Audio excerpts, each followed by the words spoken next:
mit einer wundervollen Musik geht es für uns hier weiter zurück bei The Legend of Zelda, Tears of the Kingdom im Abschlussspurt. Ich weiß, ich habe das schon ein paar Mal gesagt, Leute, aber es ist wirklich so, denn, sagen wir ehrlich, wir haben alle Episoden durch, wir haben dementsprechend auch Koga besiegt, wir haben alle Schreine durch, alle Upgrades eigentlich soweit auch schon geholt, alle Rüstungen gemacht, auch schon die Erdmanipulationsanleitung gemacht, etc. etc. Wir haben schon wirklich sehr, sehr, sehr, sehr viel gemacht, wie auch hier das Heldengeist, alter Zeitset, beziehungsweise Rüstungsteil, wie auch immer.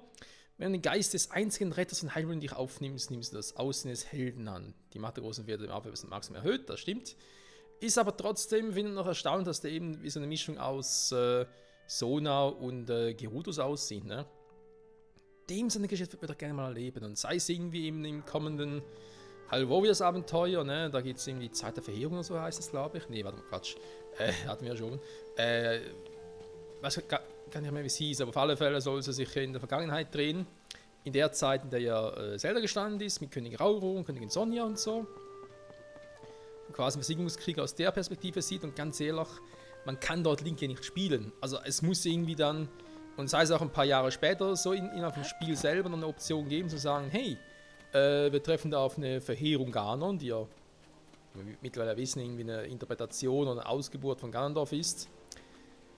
Und vielleicht kann man den Typen dann dort spielen, noch ein bisschen was über ihn erfahren. Wäre zumindest ganz schnieke. So, für uns hingegen wir noch ein bisschen was zu tun, trotz allem die restlichen Sidequests zu machen und was letzte Folge, was wir gemerkt haben im Untergrund, wir könnten ja noch die alten Bosse machen, ne? Die Bosse bisherigen Schreine, die sind im Untergrund wieder vorhanden und das machen wir auch noch tatsächlich, weil es gibt dafür noch ein bestimmtes Goodie, muss man schon sagen, ein Goodie, genau. Aber bis soweit ist, das dauert noch ein bisschen tatsächlich.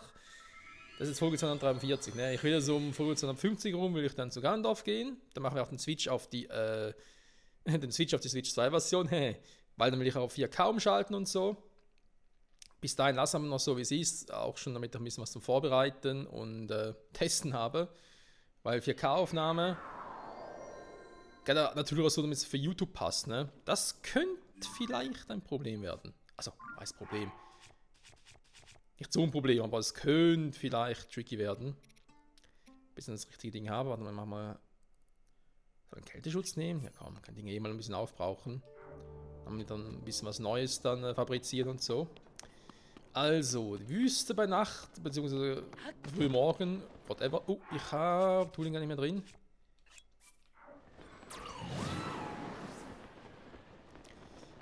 Und bis dahin eben noch Sidequests. Das heißt, wir machen jetzt heute erstmal noch die restlichen Sidequests in der Wüste. Es sind tatsächlich nicht mehr viele, ich glaube es sind nur 2 Stück tatsächlich. Ich habe ein bisschen gruppiert und die meisten haben wir noch bei den Goronen tatsächlich. Welche Überraschung.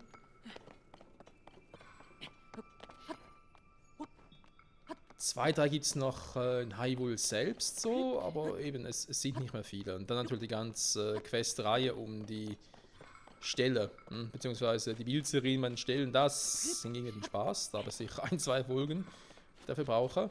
Aber ja, mal gucken, wa? Doch weiter als ich dachte, hätte ich von oben abspringen sollen. Ja, hätte vielleicht geklappt. Naja.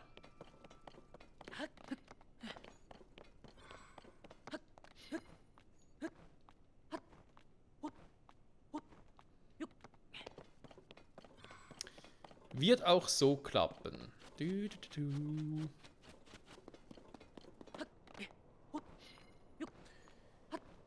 So, ansonsten, was haben wir noch so vor, ne? Um das nochmal kurz zu rekapitulieren. Also, will sich noch hier die Energiekristalle auffüllen. Das heißt, wir brauchen noch 600 insgesamt. Das kriegen wir aber hin.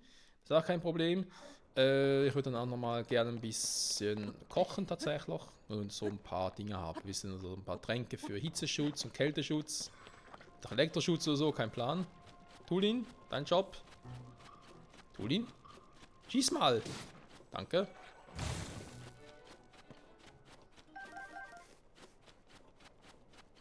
Da hat immer so eine Ewigkeit dafür. So. Hier oben haben wir also eine Quest, beziehungsweise 2 Quests. Also jetzt irgendwie komplett falsch. Ne, ist glaube richtig. Ausdauer! Okay.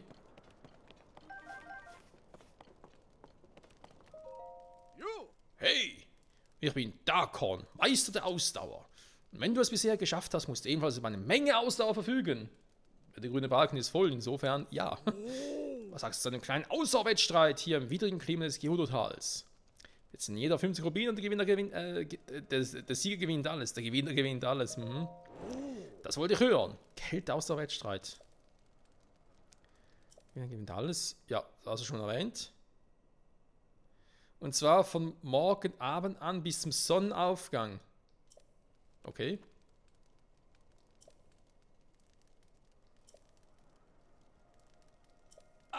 Noch ein wichtiger Hinweis. Spezielle Kleidung gegen Kälte tragen gilt nicht. Das wäre keine Herausforderung. Oh, das ist ein nackig. Warum haben wir das Gefühl, dass der alte Mann drauf steht? Auf nackig?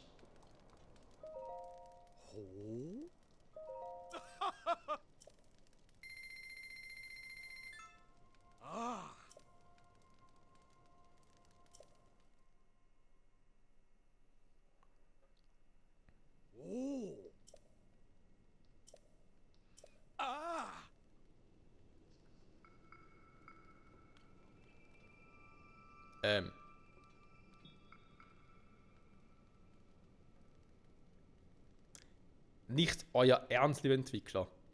Das heißt, wir sollen sie einfach abwarten, bis Link gegen den Mondbrand kriegt oder sowas. Junge, ich will gewinnen. Ja, man sieht aber so einen Kälteschutz, ne, so ein Trank wird immer noch funktionieren.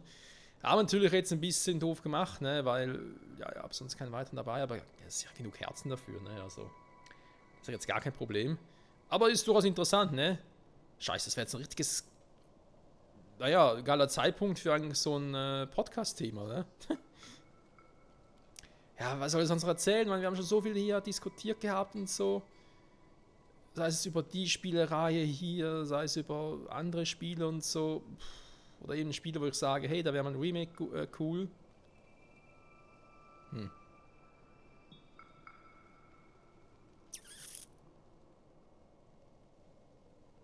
Oder theoretisch auch vorspulen, ne? Um Gottes Willen, ne? Das ist natürlich von Let's Plays vollkommen kacke, sowas zu machen. Junge, tun denn sich auch so. Was macht ihr da? Weißt du was? Ich fühle mich gerade ein bisschen beobachtet. Tschüss, Tooling. Kann ich eigentlich sowas machen hier? Okay. Ich muss eigentlich das Schwert ablegen, ne? Ich muss gerade überlegen, ob ich irgendwie die Manipulation machen soll. Das ist doch keine Kälte.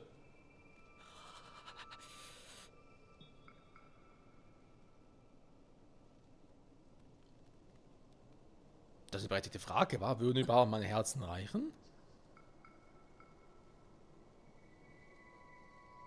Weiß immerhin bis morgen früh, ne? Ja gut, ich meine, ich habe was, um meine Herzen aufzufüllen. So ist es nicht, obwohl ich jetzt nichts gegen die Kälte habe. Ja, also kriegen wir schon irgendwie hin. Da ist ja jetzt nicht so das Problem, was doch ein bisschen nervig ist.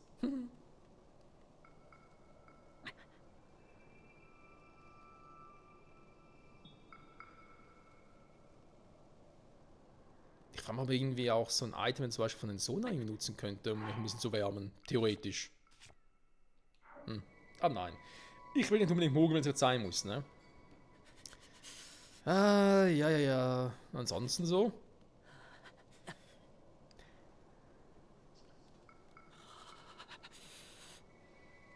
Ich denke weiterhin, ne, so das Konzept der Spielerei, die wir jetzt mittlerweile angeschlagen haben. Mit der Open-World-Faktor, ich glaube schon, dass es beibehalten wird. Ich hoffe trotzdem, dass so ja, spezielle Items, zum Beispiel auch das Master-Schwert oder der Hylia-Schild, das nicht weiter gebufft werden, ne? Ich meine, wir bekommen es auch nicht unbedingt so direkt vom Spiel her, ne? Das Master-Schwert hier, bei dem Spiel, naja, ist es storybedingt, wer weiß, ne? Aber natürlich sagen kann, muss, will, whatever, ist halt das, ja, dieses Prinzip halt, ne? Waffen zerstören sich wieder selber und so. Wenn du Waffenverschleiß hast, ja. Findet man das gut oder findet man das nicht gut? Ich sehe das immer so mit zweierlei Augen. Einerseits, es ist so ein bestimmtes Feature, von Open World Games. Was bei Breath of the Wild jetzt zu Beginn weg auch gefeiert habe. Wobei ich sagen muss, dass ich dort auch das Aussehen der Monster gefeiert habe. Und hier, wo sie halt dieses seltsame Ding noch drauf haben, also ein Zusatzding, das nachher bei uns mit den Waffen fusionieren können, denke ich mir halt so, muss das wirklich sein? Fragezeichen. Den noch mit dem Master-Schwert, ne? Das ist wieder so ein Story-Ding. Ja, grundsätzlich soll das wie alle anderen Waffen funktionieren. Aber ich finde halt, es ist ja eh schon schwächer als sonstige fusionierte Waffen. Also nicht einfach sagen, hey, solange das Master-Schwert nicht fusionierst, ist es unzerstörbar. Und wenn du es fusionierst zum Beispiel, dann hast du wieder diesen Effekt drauf, ne? Wobei, ich würde sogar anders sagen, nicht den Effekt drauf, sondern das fusionierte Material kann wieder abspringen. Und das Schwert selber zerbricht nicht mehr, weil das hatten wir zu Beginn des Spiels ja auch nicht, ne? Also da unten in der Kammer waren, bei Ganondorf, ja, bei Anfang des Spiels, sag ich jetzt mal im Intro, so gesehen, bevor wir auf die Mumie getroffen sind, da kannst du machen, was du willst, das Maßschwert dort zerbricht nicht. Und es gibt ja auch gewisse Glitches und so, mit denen du das Teil, das Maßschwert von damals wiederholen könntest. Und eben das Teil zerbricht nicht, das kannst du machen, was du willst. Da frage ich mich halt schon, warum hat man das hier wieder geändert? Bei Breath of the Wild fand ich es noch einigermaßen verständlich. Und du hast nachher auch die DLCs, damit du das Maßschwert verstärken konntest noch weiter. Auch mehr Power und so. Insofern, ja, dort alles cool. Aber eben, das ist noch ein ganz anderes Thema, ne? Denn ja, Tears of the Kingdom war ja ursprünglich auch als DLC geplant, zumindest das Story-Teil. Wenn noch so dranhängt, dann dachte man sich so, ja, man muss irgendwie sonst gucken. Die ganzen Fähigkeiten und so, das neue Bausystem ist doch auch geil. Mit der Ultran, Dinge zu fusionieren und so. Ja, ist es ja auch.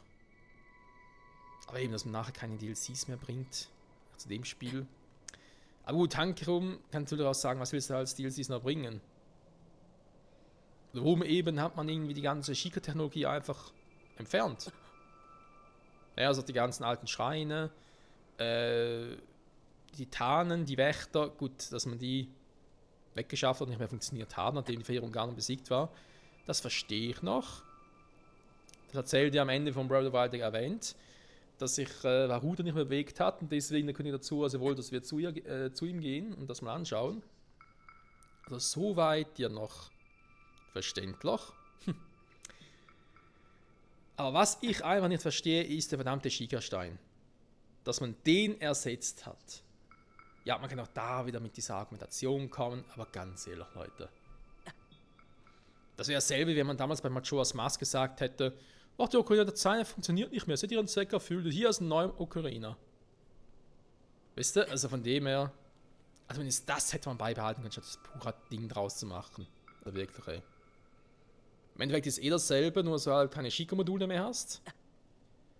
Also Module trotzdem noch. Ja, gute Sheikah-Module, ne, die brauchst du nicht mehr. Also das Magnetmodul, gut, ein Teil davon hätte ich trotzdem noch gefeiert. Und da dann vielleicht im Spiel zu erklären, wieso das die Funktion nicht mehr gehen. Der war aber auch schon erwähnt, ne? Hätte es auch sagen können, dass das beim Angriff von Ganondorf beschädigt wurde. In der Vergangenheit konnte man es halt nicht reparieren, weil das Wissen dazu gefehlt hat. Die Zeit ja auch. Wir haben die Pura-Platte ja sowieso auch dann mit am Himmel bekommen, von einem der damaligen, von einem dieser Konstrukte. Und mussten sie zu Robelo bringen in der Kamerafunktion, ne, um die wieder zu aktivieren, damit die wieder funktioniert. Also hätte man ja auch sagen können, oder Robelo sagen können, hey Link, sorry, ich kann jetzt halt nur die Kamerafunktion aktivieren, der Rest ist momentan noch nicht möglich, weil mir fehlen die Materialien, die muss ich erst alle wieder beschaffen und so, das kann eine gewisse Zeit dauern. Mach du einfach mal so weiter, wie du bisher gemacht hast, ne? Wäre ja auch eine Option gewesen, oder? Wie würdest du sagen, ihnen fehlen die Materialien bis auf weiteres, weil es ja keine Wächter und so mehr gibt. Ja, Link, ich weiß auf erst. Und deswegen. Verflixt, hast du dich verloren. Tot. Ja, also ich meine nur, ne, so ein Vorschlag. Ganz anders machen können. Und eben deswegen, ich glaube nicht, dass es nochmal ein Spiel geben wird, das auf diesem hier fortsetzt. Also eine Fortsetzung von Tears of the Kingdom. Glaube ich ehrlich gesagt nicht, weil wer soll kommen? Wieder Ganondorf?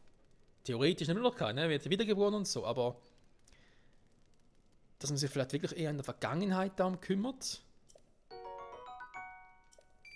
Also, dass man die Zeit erklärt, wo die Verheerung Garn eben da vor 10.000 Jahren oder so aufgetaucht ist. Hier zum bisschen verträgt, oh Gott.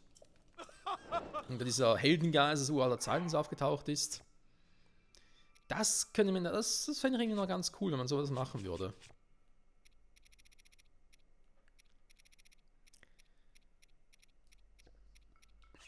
Oder eben natürlich, dass man sagen, man macht eine komplett neue Timer oder so etwas, aber ja. Schwierig, ne? Deswegen fand ich es irgendwie auch so seltsam, dass Breath of the Wild auch noch ein Switch 2 Upgrade bekommen hat. Junge. Bei Breath of the Wild gibt es damals, ich glaube, das erste Spiel, was es auf 3 Konsolen gibt, ne? Es gibt es auf Wii U. Gut, empfehle ich keinem, tatsächlich das dort zu spielen. Es gibt es auf der Switch und der Switch 2. Das finde ich schon extrem. So, was mache ich jetzt? Wollen wir eigentlich noch mal irgendwas craften hier?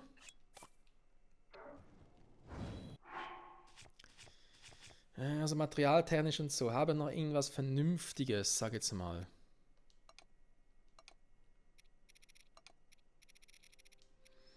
Jetzt wäre mir halt so eine Art Trank, ne? Aber natürlich auch so Insekten wieder.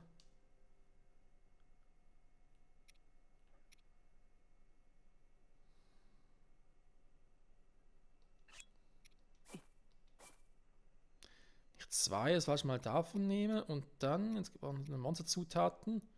Horoblinherzen.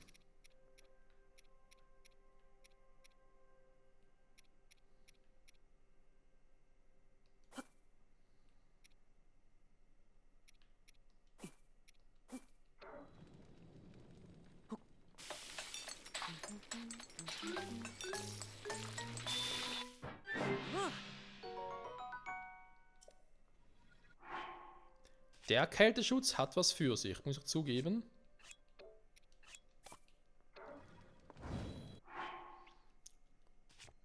Die Frage, ne? Hätte ich jetzt da mehr von denen reinpacken müssen, mehr vom anderen? Schwierig. Die den Körper leuchten lässt. Kann man mal testen. Machen wir 4 so. Irgendwie so eine Monsterzutat. Nehmen wir irgendwie.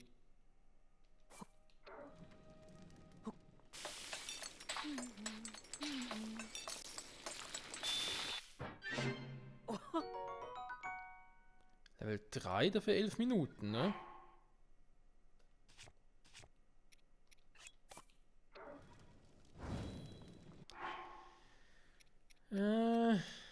Okay.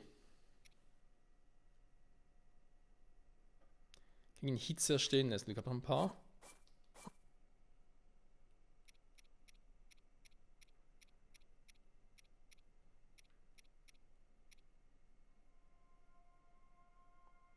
Ich glaube, die können wir nämlich auch dafür nutzen, ne?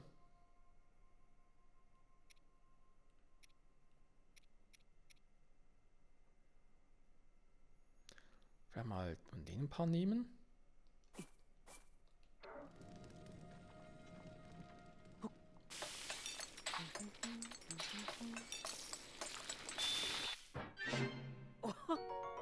Kühlungsmedizin. Okay, ich habe nur Level 2. Mehr von denen nehmen sollen, was?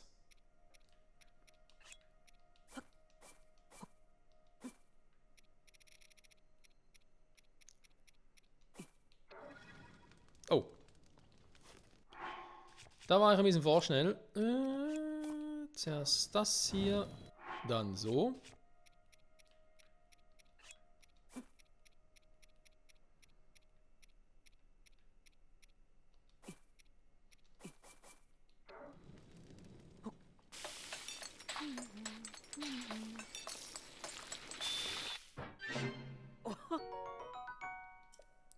Ist auch Level 2. Okay, wenn ich jetzt nur ein... Nein, Moment. Einmal kaufe ich verschiedene Grill wieder. Ist unglaublich jetzt. Und ich habe so viele davon. Also, dann nochmal das hier. Jetzt vielleicht ein bisschen was anderes. Monsterzutaten. Nehmen doch mal ein paar von denen hier. Was sind Kriogflügel gar nichts Besonderes mehr. Krass. Aber so viel davon. Ich muss einfach jetzt Level 1 für eine längere Dauer, ne?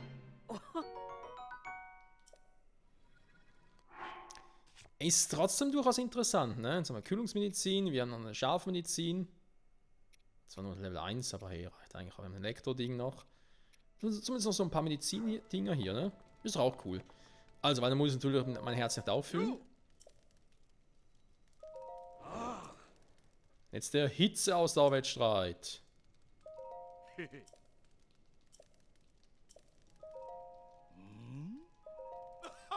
Jetzt 150 haben, wie die Junge. Ganz schön teuer. Alter Verwalter.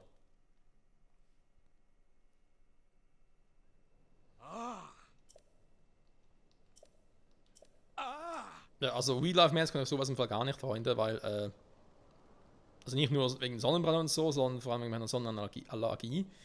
Bei mir ist so, mehr als 5 Minuten an direkten Sonne und ich habe einen Sonnenstich. Ist kein Witz, ist echt so. Also vor allem ohne Kopfschutz, ne?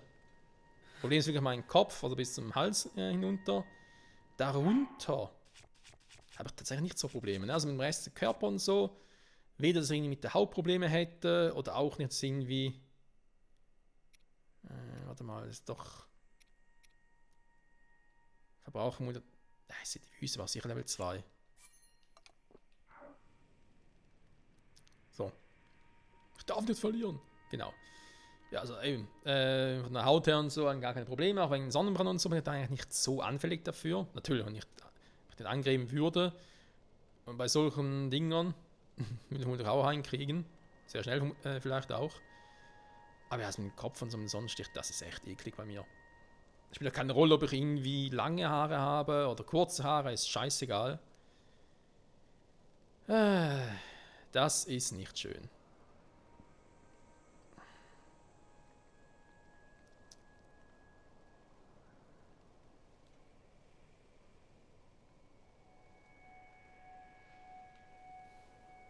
Was ich auch vor allem hoffe, wenn wir schon mal beim Thema sind mit dem nächsten Zelda-Spiel und so, wenn es, also ein neues Zelda-Spiel besser gesagt, auch wenn es wieder so ein 3D-Abenteuer wird, wie das hier, oder wie Breath of the Wild, dann bitte nicht mehr 3 Ebenen, um Himmels Willen, das war viel zu viel. Und vor allem auch mit der Anzahl der Schreine so explodieren, übertreiben, die Wurzeln im Untergrund logischerweise auch, oder auch mit den Crocs sammeln. Ich weiß, so Sammelwut und so, da gibt es bei allen Spielen, eben auch bei den diversen Donkey Kong Spielen, wie auch jetzt Donkey Kong Bonanza. Aber ganz ehrlich, man kann es auch übertreiben, Leute. Breath of the Wild war schon, dachte man, übel. Das ist noch übler. Zum Glück hast du hier wieder Höhlen, das stimmt schon. Ja, aber die 3 Ebenen und so. Man vom Himmel aus runterspringen, die Lüfte segeln ist schon cool, gar kein Thema. Oder kommt bei Breath of the Wild auch. Hat das ja auch einen Gleiter dafür? Man hat das Rivalis Fähigkeit, also alles cool. Nicht wahr? Ja, also deswegen bitte nicht mehr so 3 Dinger machen beim nächsten Mal. 3 Ebenen, das wäre schon geil. Und der andere Punkt, den ich noch so hätte beim nächsten Spiel, ja, wäre halt wieder, offene Welt ist schön und gut, aber bitte mit mehr füllen hier. Mein Breath of the Wild haben wir es verstanden von der Story her. Weil da immer die Wächter rumgeschlichen sind und so. Aber hier bei Tears of the Kingdom, mein klar sieht man hier und da, dass die Leute versuchen, sich wieder ein bisschen mehr auszubreiten und so. Aber Schloss Hyrule zum Beispiel, da wurde gar nichts gemacht in den ganzen Jahren. Ja, also da wieder bitte eine voll offen, ja. Also sicher wesentlich besser oder dichter bewohnt als hier. Weil das ist schon so, also einfach gewisse Steppen, leere Steppen und so rennst, da reitest und ihr denkst, ja, vielleicht könnte was sein, dass er sonst verpassen würde. Ist gar nichts da, das ist schon kacke. Ein anderer Punkt natürlich auch mit der Minimap, mit der Karte selber. Wir können hier zwar Markierungen setzen, aber wir können sie auch beschriften. Da wäre ich auch sehr, sehr dafür. Also die Anzahl an Symbolen, die wir haben, die reicht mir eigentlich, viel mehr brauche ich gar nicht. Aber bitte, dass man die auch irgendwie benamseln kann oder so, oder irgendwie was hinschreiben kann. Das ist, finde ich, übelst wichtig und eigentlich auch schon längst hinfällig und naja. Ich meine, sorry, wir sind im Jahr 2025. Nicht irgendwie 1950 oder sowas. Also, nein, gut, 1990 oder sowas, ja. Ihr wisst schon, was ich meine, ne? Das wäre längst überfällig. So, aber hitzeschutzmäßig sieht es eigentlich so, als hätte Stufe 1 gereicht. Na gut, ich bin natürlich hier draußen noch, ne? Bin noch nicht hier in der Wüste. Selber.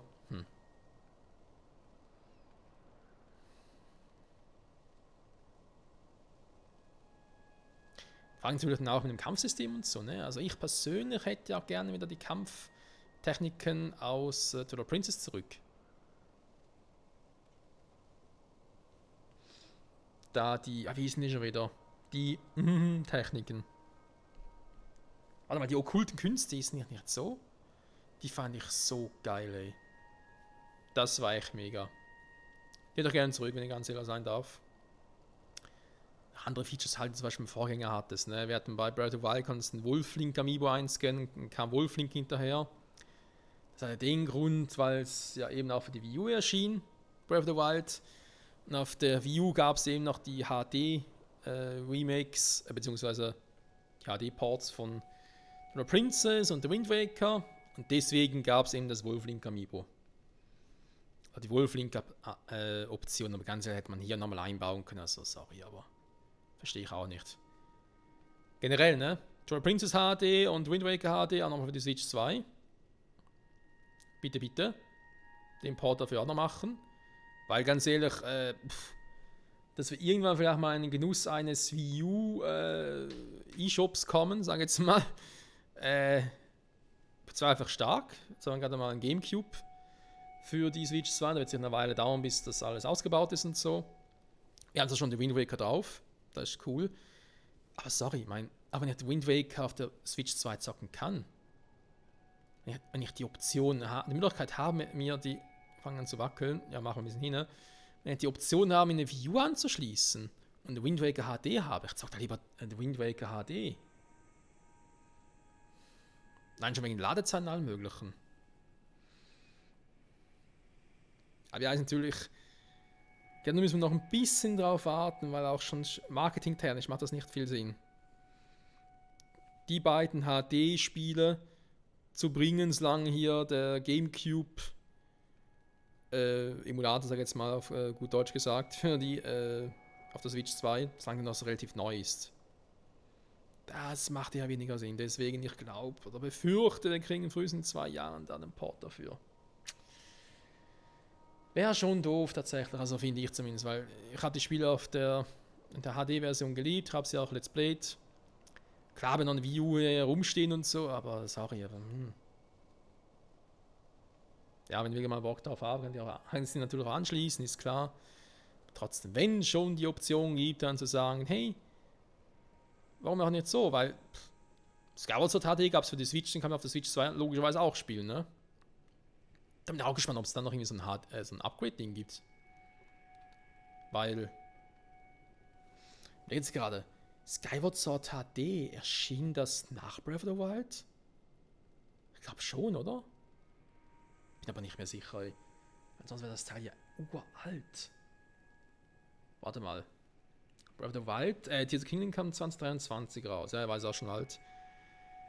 Breath of the Wild war ja zum Ende der Wii U-Zeit. Das müsste 2017, 2018 gewesen sein. Noch vor Covid, ne? Es gab eine Zeit vor Covid. Ja, gab's.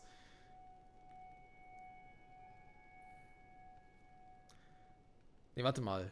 Skyward Sword HD erschien doch 2021. Weil das Original erschien ja 2011.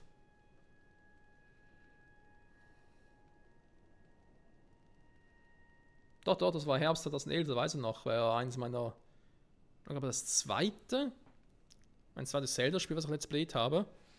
Das erste war ja Ocarina of Time Master Quest. Ja, mein allererstes Let's Play-Projekt überhaupt, das kannst du ja gar nicht mehr antun. Also sorry, aber da muss ich mal. Da wollte ich eh mal, genau, nach 7 Jahren Let's Play wollte ich eigentlich mal Ocarina of Time neu Let's Playen. Also sprich eigentlich da die 3DS-Version, ne? Master Quest 3D. Aber ja, wie es halt so ist, ne? Du machst Pläne, dann kommt ein anderes Spiel dazu, es kommt Krankheiten dazu, was auch immer, ne? Der Real Life und neue Spiele und so. Aber jetzt noch über 14 Jahre, wäre es eigentlich mal Zeit, ne? Bitte sehr. Dankeschön. Junge, 30 Minuten dafür. Für 2 Sidequests. Ist einfach abgehauen. Ja, gut, Freunde, das war's. 2 neue Sidequests gelöst, das heißt, ja, wir haben trotzdem noch ein paar übrig. Ich werde dann noch bis zum nächsten Mal, wenn ich hier noch auf der Karte markieren natürlich. Ich kann noch ein bisschen hier auffrischen natürlich, ne, wie es gewohnt ist und ja, ansehen wir auch eine Option, ne?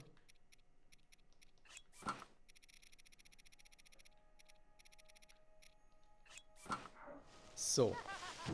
Ja, wo kommst du denn her? What the fuck? Aber so out of nowhere. Oh, Doppelbogen. Könnte man eigentlich noch nehmen?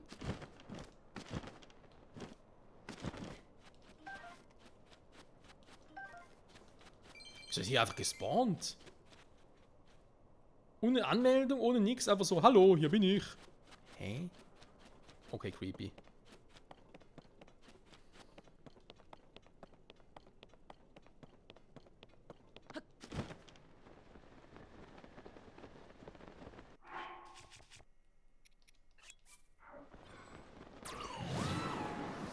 Ich wollte jetzt die Folge beenden. Ich habe da gerade was gesehen, dachte ich. So, das ist das Labyrinth, da waren wir schon mal, ja. Da ist mit dieser Himmel und Hölle und Questerei und so. War ziemlich cool. Also das Spiel hat schon coole Sidequests gehabt, die Episoden sind auch cool, aber es waren auch wieder hier zu viele Sidequests. Die Episoden selbst waren jetzt nicht zu viel des Guten tatsächlich.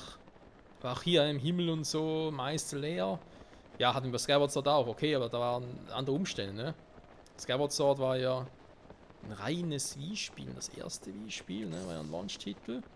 Ne, Moment. Ne, ist Bullshit, Quatsch, das war jetzt... Launch-Titel, was redet da von Bullshit? Das war ja zum Abschluss der Wii-Ära. Genau. Virtual Princess war das erste Spiel für die Wii.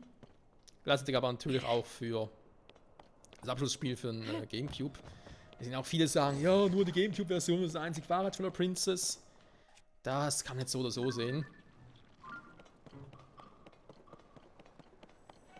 Also die HD-Version ist ja von Twilight Princess ist ja eigentlich auf der Twilight Princess-Version aufgebaut. Wo man dort ja auch Steuerung und so einschalten kann wie bei der Wii Edition. Aber das ist halt diese spiegelverkehrte Welt nicht, oder? Weil wegen Linkshänder und so. Also insofern. Ja, ich verstehe schon, was die Leute damals meinten, zu sagen, ja, Twilight Princess für den Gamecube ist einzig wahre Twilight Princess. Aber bei mir war es halt das erste Spiel dann halt für die Wii und nicht für den Gamecube und deswegen war es halt auch cool, dass Link dann plötzlich Rechtshänder war, ne? Und ja. Hat trotzdem wirklich viel Spaß gemacht. Und Skyward Sword dann halt von wegen, oh, Link ist von Anfang an Rechtshänder, das geht doch nicht und so, ist doch sonst immer Linkshänder. Klar geht's, hier ist auch Rechtshänder. Aber ja, wie gesagt, ich verstehe es trotzdem. Ne? Das gehört irgendwie auch zu den Videospielen selber dazu, dass man halt so eine bevorzugte Dinge hat. Sag mal, habe ich von jemandem schon mal ein Foto gemacht? Ich bin noch irgendwie ein bisschen auf Fotos suchen, ne?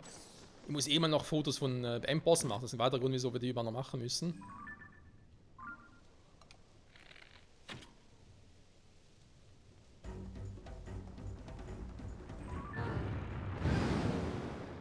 Na doch, habe ich.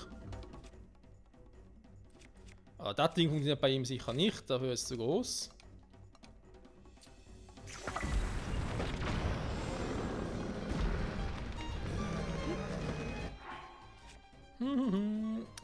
Nee, der zerbricht nämlich gleich, da ist doof. Das ist ein Hammerschwert.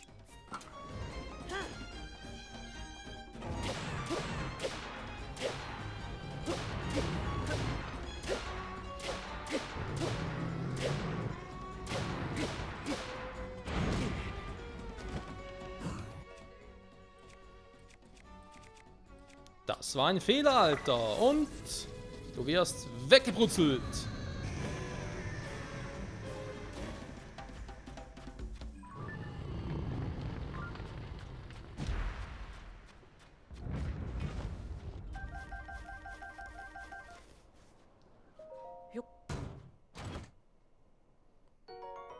Die Königshellebarde. Ja.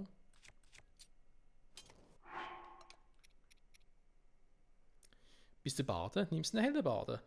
Beim perfekten Ausweichen.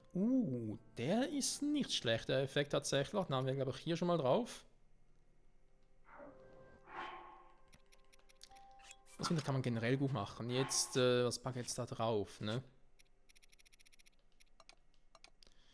Ich stärke nämlich das Ding und direkt das Ding, ne?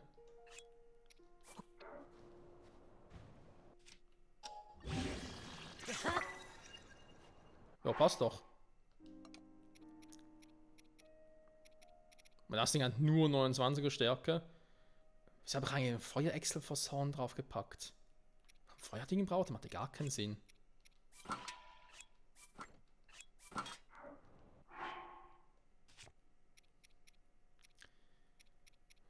Der hat 11 Schaden weniger, ne? Weiß und Silber ist schon krass.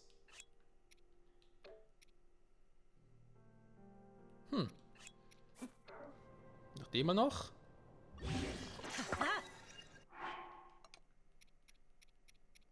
Ja gut, schön sieht es nicht aus, zugegebenermaßen.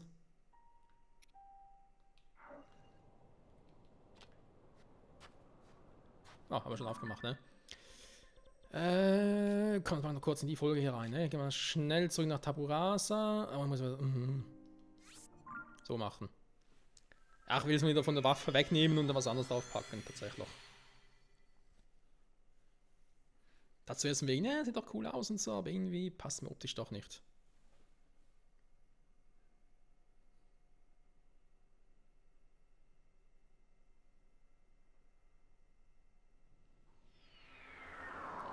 So, zurück bei uns im alten Haus, ne? Das auch so liebevoll aufgebaut haben. Okay, Tulin, danke für nix. Wobei ich im Haus sagen muss, das ist der nächste Punkt, den ich scheiße finde. Also das Haus selber zum Bauen und so ist geil, aber warum in der Anzahl so beschränkt sein? Das macht hinten und vorne keinen Sinn. Sorry. Denn doch irgendwie auch erweitern können. Das heißt, irgendwelche Sidequests, sowas in der Art. So angeboten. Ist irgendwo noch eine Höhle drin? Ja, könnte sein, ne?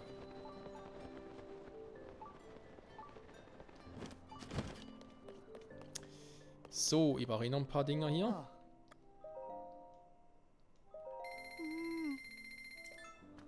Wenn es viel ist und dann noch ein paar Donnerblumen. Schauen kann es auch nicht. So.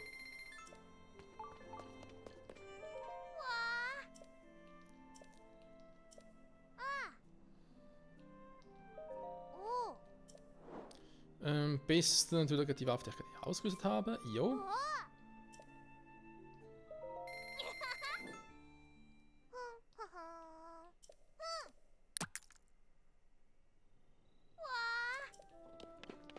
Dankeschön.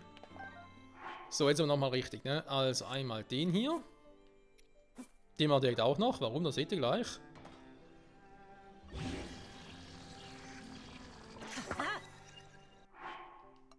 So, weil die Waffen hier, die liebe ich. Stimmt, wir haben jetzt zwei von denen, ne? Vielleicht eine ausweichen. Naja. Lieber zu viele haben als zu wenige, ne?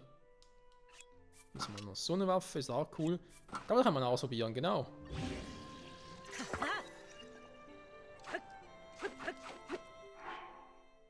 Da kommt so richtig Nostalgie-Faktor wieder. Wie bei Breath of the Wild, hat man doch auch diese, ja, schicke Waffen halt. Und ich komme nicht damit klar, dass man hier daraus einen antiken Dolch gemacht hat. Das waren antike Pfeile bei Breath of the Wild. Ne? Aber da haben wir den nächsten Punkt, den ich schon ein bisschen doof fand. Dass wir hier nur normale Pfeile haben, Holzpfeile. Wir haben keine Donnerpfeile mehr, keine Eispfeile mehr, keine Feuerpfeile mehr. Ja, ich weiß, man kann sie synthetisieren und so. Ist ja cool, das Feature. Aber trotzdem, dass man die noch kaufen könnte, es macht keinen Sinn, dass es das nicht mehr gibt. Es macht null Sinn. Aber hey. Anderes Thema. Ich sage an der vielen Dank fürs Zusehen, Freunde. Ich baue mir die Waffe ganz kurz, einfach nur, weil es cool aussieht. Nächsten Part, dann machen wir den nächsten Sidequests. Ich glaube, wir sind da bei den Sidequests bei den Zugas oder in Hyrule, bin ich mir ganz sicher. Wir gucken mal, ne? Hoffentlich auch ein bisschen fixer vorankommen und ja. Eben noch viel. Nein, nicht mehr viel zu tun, das stimmt nicht. Nicht mehr viel zu tun, aber noch ein bisschen was zumindest. Und trotzdem kann man sagen, oh, der Blutmond im Hintergrund, oh, das sieht ja wirklich cool aus, ey. Blutmond mit dem Shika-Ding vorne, der Shika-Waffe, das hat Stil. Bis dahin, ciao zusammen.